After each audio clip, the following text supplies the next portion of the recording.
welcome to the show, Greg. Thanks for having me, man. All right. Now, before we get too deep into anything, I follow you on LinkedIn, so I feel like I know a ton about CrossNet just from following along with you guys. But for people who aren't as familiar, you think you could give a quick overview of what CrossNet sells, what you guys are all about? Yeah, absolutely. Well, we're a culture of a lot of unique individuals that, came together to make a Foursquare volleyball net. Back like 4 years ago, our partner Mike, he reached out to me. He wanted to create something with me. He knew I was in the entrepreneur space. So we sat up all night and we brainstormed a list of ideas to come up with, a product to make us, rich or cool brand, something like that, just to get going so we didn't have to work a 9 to 5 and work for someone else. Eventually we came up with CrossNet. We said Foursquare volleyball. The next was history. We did some pre-production samples for a year. Eventually got the product out, and it's crushing now. So that's the background of CrossNet. Awesome. Were any of you like volleyball players before, or was this just kind of an idea that came out of getting together and trying to find something unique to build? Yeah, no, we weren't volleyball players. We grew up playing basketball against each other, with each other, soccer, tennis, baseball. Mike's really good at baseball. Like we did every other sport besides volleyball. We wish we played volleyball. We didn't even have an opportunity to play volleyball in high school. We didn't have a men's team or anything like that. Just a ladies team. But yeah, we came together to make an idea. Did we know it was gonna be volleyball at that night? No, but I'm happy it fell in the realm of the sports category. That's awesome, and it fell into a sport that you guys played them all except for this one. So you got to play all the sports beforehand, and then you got to build a business around the one that you didn't play growing up. Exactly. Literally the only one we didn't play. So one thing that I think in e-com, we tend to say e-com and say D2C and try to kind of use those synonymously. And one of the reasons I wanted to talk to you is I see a lot of what you're doing getting into kind of like the wholesale space, using retailers. And I feel like traditionally in e-com, especially on Shopify, it's been a lot of like, in the past, it was like, how do we remove the intermediaries? How do we make sure we can always be going direct to consumer to boost our margins and have kind of like more control over everything? And I know that you have taken a bit of a different approach. And maybe a little, like, if you can give some background on like how old CrossNet is and when did you decide that wholesale and retail partnerships were going to be a part of that growth strategy for you? Yeah, I mean, CrossNet's 4 years old. We didn't start selling until 3 years ago, until summer of 2018. We did pretty bad. Summer 2019, we did pretty good for us. We were happy. And then 2020, coronavirus spiked us up big time. But mid-2019, we got hit up by Shields. We contacted them, actually. But they were receptive. They want us in their big box store. For people that don't know, Shields is in the Midwest. They don't have too many locations, but it's similar to like a Dick's Sporting Goods. It's actually bigger, square footage wise. So really cool stores. We went in there, just head first. We didn't have, like, we said, yeah, let's send it to wholesale, see what happens. We made a good relationship there. We still have a good relationship there. And then we expanded into big boxes and retailers elsewhere. We didn't really have like a set game plan. Like we always wanted to get into big box stores. Did we rush and go into too many too fast? Possibly. That's a warning for anyone trying to get into big box. But we also have a unique product. It's different. Our shelf space in our category is, pretty dry compared to the normal, food, mom and dad accessories, something like that. So we have open market compared to a lot of other products. So we went head first in the wholesale, and it's great for our branding and what we want to do long term. We want to make sure people know what CrossNet is when you walk into the store and how to play it. And you talked a bit there about did we go into too many at once, and a little bit of a warning there. You want to go into a little bit more detail there? Like, did you bite off more than you could chew at the beginning? Yeah, I mean, not in the beginning necessarily, but now it's not necessarily that we made a mistake. It's just something to keep an eye on. Once you get a lot of wholesalers, you deal with a lot of back-end operation issues. Like, you'll get chargebacks from Dick's Sporting Goods for not having a label in this correct spot. People don't even think about that stuff. Like, I didn't know about this stuff until we got into it. So we've made some big mistakes when it comes to like labeling it properly, chargebacks.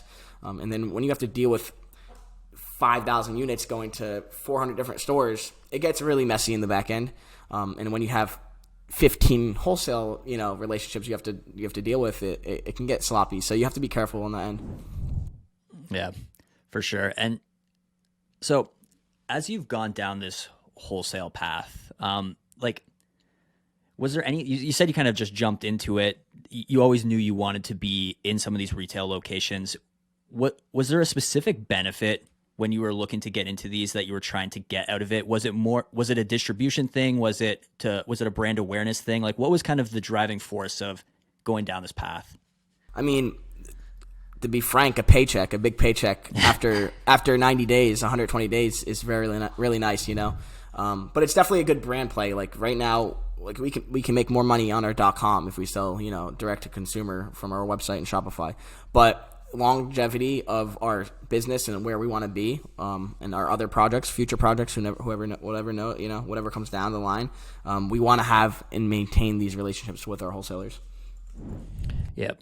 And how do you know it's like, once you have established some of these wholesale partnerships, like what do you look at to say like, hey, this is working. This strategy is working. You guys are in a bunch of different retailers now. Clearly you are seeing this as a great thing for the business and the brand.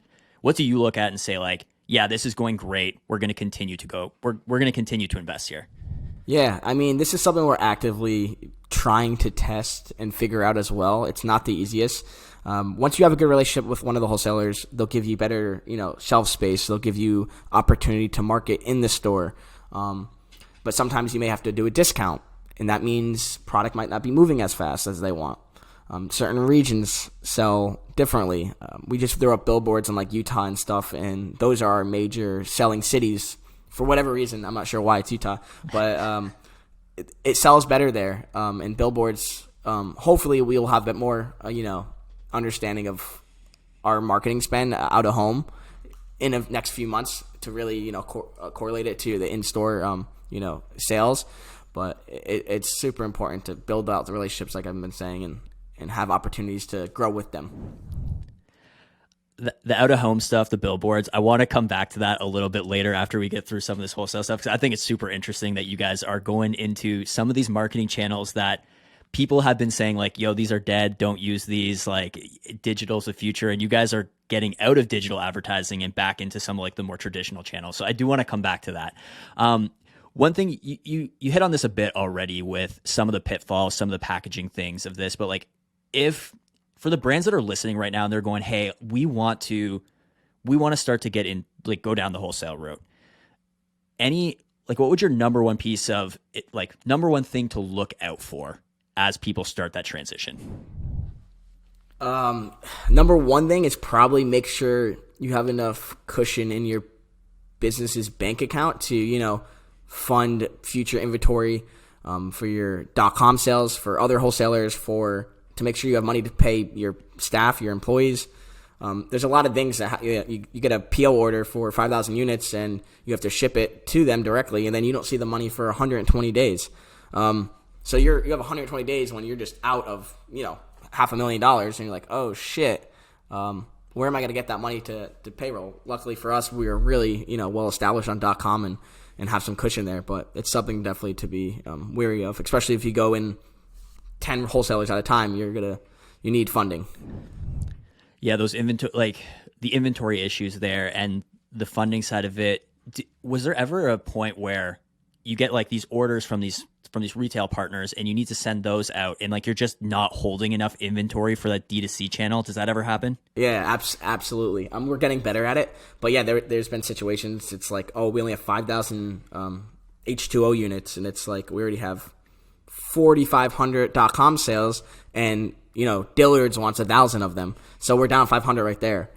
So situations like that happen all the time, and that's just it's a good issue because our brand is strong and we can make sales. That's really cool, but never underestimate your brand. That's something I've been stressing the last month of our company. We've always underestimated everything we do, and I don't know why we do that. Brand's the most powerful asset I feel like that any e-commerce brand has. And what have you done in the past when you get in that situation where the inventory levels are low? How do you manage that customer relationship on the site? Any tips for anyone who runs into that situation? Yeah, I mean, here's a situation we ran into 2019. We were crushing it. 2020. And 2019 actually, same issue, but on 2020 was just high level, big mess ups. We went from 50 sales a day to 500 sales a day. Our inventory ran out in a week. We were telling customers, "Oh, you'll get it on this date, between this date and this date," and then we'd switch it every week. But then customers got mad. Emails came in.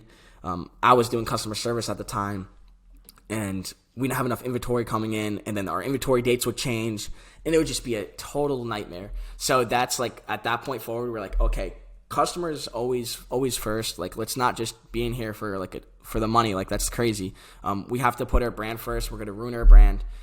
That's how it should be, and that's how it's been ever since. And like, now we have great customer service. Always, the customer is always right. We make sure we have the specific dates. We're not throwing random shit out at them and like trying to bullshit and fluff. Like, it's super important to be straight up with your and honest with your customers. When you say straight up and honest there, you mean like, hey, this is going to come back in stock, and like, don't try to make it what you think they want to hear. Like, oh, it should be in the next 14 days when like realistically, like it's going to be 30 days plus, or like, hey, we're not actually sure. Like, we will let you know when this is happening. Like, here's something in the meantime, and just keeping that communication high and the channel open. Exactly. So it's like, if we know it's going to actually come in 15 days and not 7 days, we'll be like, hey, it's going to come in 15 days. We can send your money back, and you can go purchase it at this store, in this store, or on that website. Feel free. Let us know what you want to do. Thanks for supporting us, and here's like a 20% code off for your next order. So customer satisfaction is huge. Yep. Now, I told a couple listeners of the show that you were coming on. We were going to be talking about wholesale. So I got some questions directly from some brands that are considering going the wholesale route, and they want you to answer these for them. So the first one I got here is, how do you ensure that people buying through these retail locations and the people that are buying on your site are getting the same customer experience, that same brand experience when they're buying in the store versus from your site? That's a good question. Or does it even matter? I mean, they're not getting the same. So it depends. Do you see us online and then go into that store and buy? Or are you going in that store for the first time and just purchasing it randomly because you thought it would be cool? So I think those two aspects are different, mindsets for the consumer. We're currently doing something where when you open the box, it's going to be the same customer satisfaction. We're going to have when you open the box, a nice pamphlet, QR codes, really clean, kind of like you see like those nutrition bars and all that, those health products now when you open it, and like the influencer girls are posting everywhere. So we're going to try to do that for the CrossNet game itself. So customers do have the same, satisfaction of opening the product. But the customer journey from checking out online or in the store, it's going to be different. Absolutely.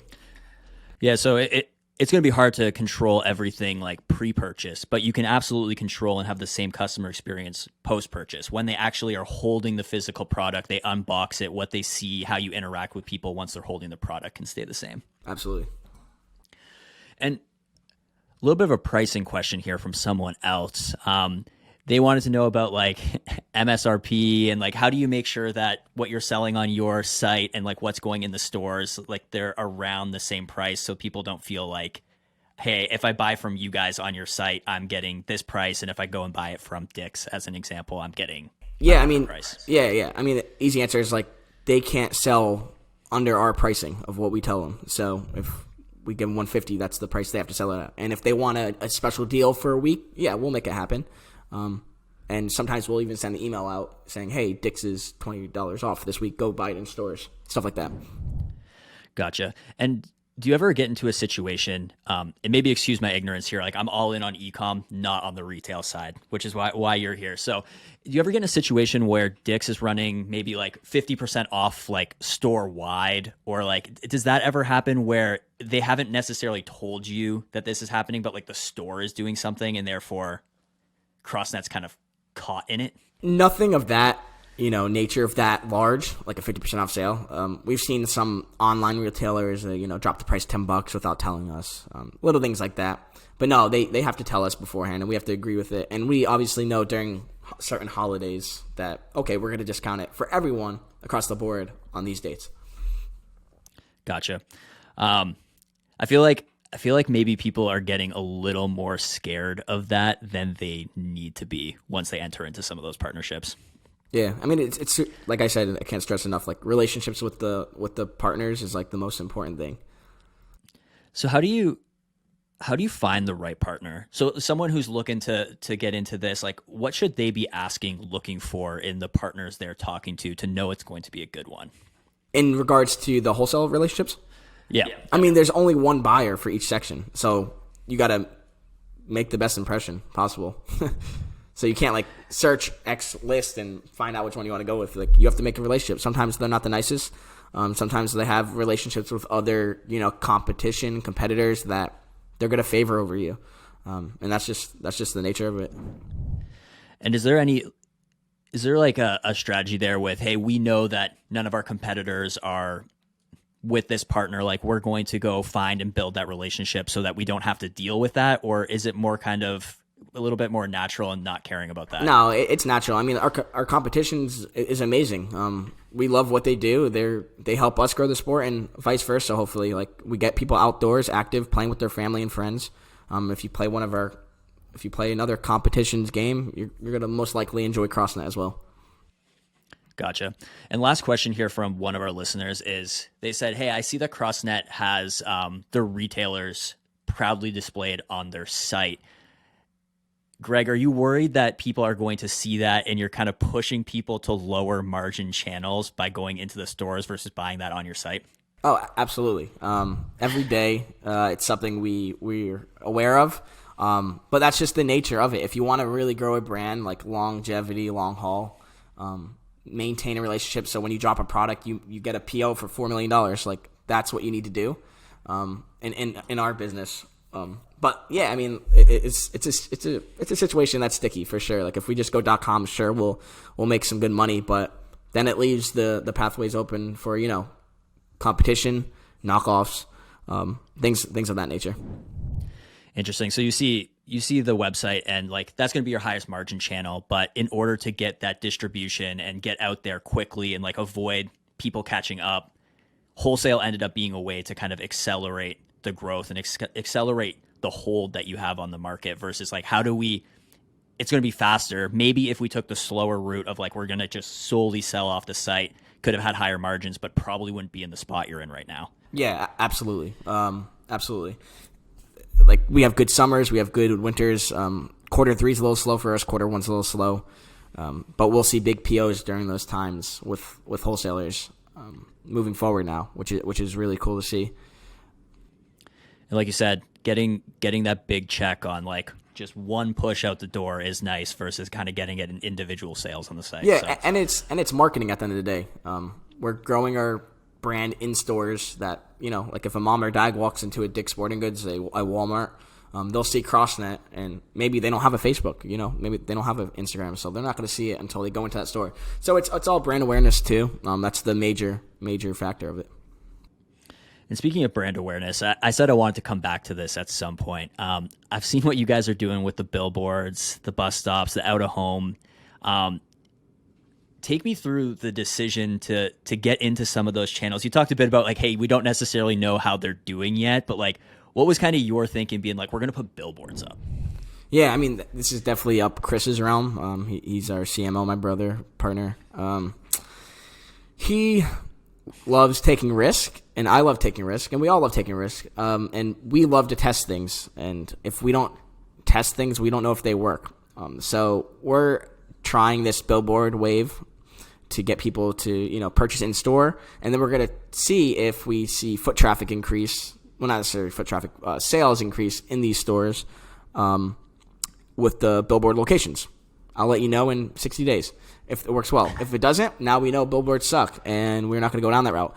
Did it cost us a bit of money? Yeah, it definitely did. But I think I was saying earlier, like we're like I actually haven't expressed this in this podcast yet, but like when you see our game, like we're like a ground game, marketing game. Like we'll be fine without any internet. Just our game's a snowball effect. You play it on the beach, you have 20 people taking photos, joining in. So it's like it's gonna grow regardless, and that's kind of like a guerrilla marketing tactic. Get on the ground, kind of marketing.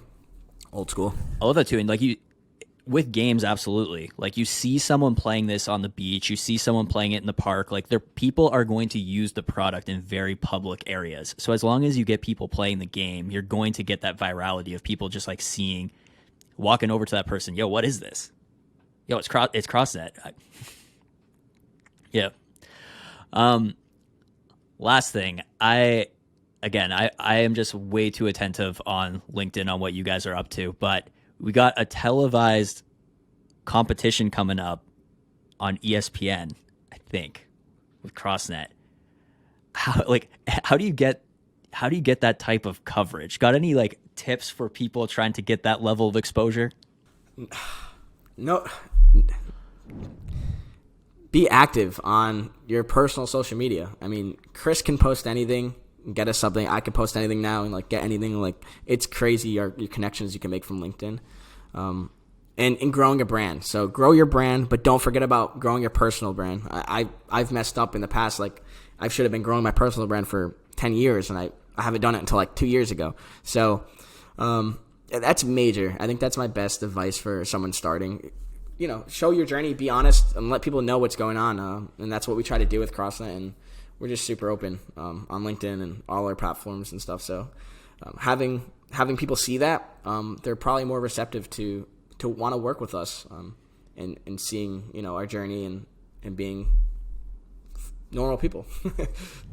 I love that. And like, do you get a lot of people?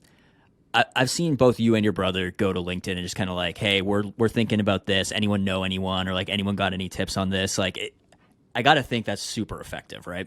Yeah, Chris has gotten like all our wholesale relationships through LinkedIn alone, just sending cold messages saying, "Yo, you want to work with us?"